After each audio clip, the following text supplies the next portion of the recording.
Hello everyone, and welcome to GlitchSip. In today's video, I'm going to show you how you can create a repository inside Roblox. To do this, the very first thing we're going to use is ChatGPT.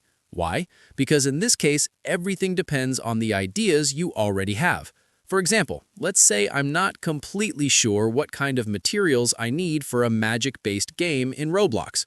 So what we're going to ask ChatGPT to do is to create a list of resources for a magic game in Roblox. This way, we can clearly see all the materials we'll need inside the game. In this case, I'll ask ChatGPT to generate the list in English. Once we switch the language, as you can see, we now have our first in-game resources. We can mark and organize them to keep track of what we need to do and what we don't need to do. This helps us stay organized and avoid jumping from one idea to another without a clear plan.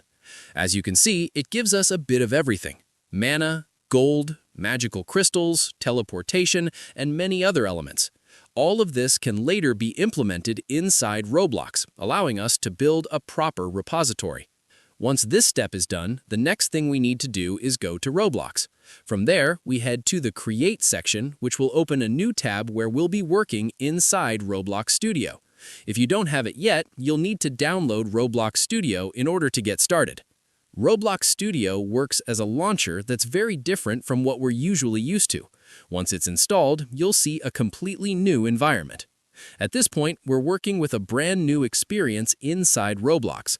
What we need to do now is either create a new experience or open a template that helps us build the base of our game. As you can see, this gives us the main foundation where we can start creating each part of our game.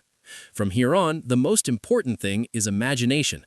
This is what will allow us to design every section of our game. For example, if we want to add vehicles, we can go to the corresponding section, select one, and insert it directly into the map. But when it comes to creating a repository, what really matters is choosing specific areas. You need to define exact zones where different types of content will go. For instance, one corner could be dedicated to magic items, another corner for weapons like swords, another for vehicles, and so on.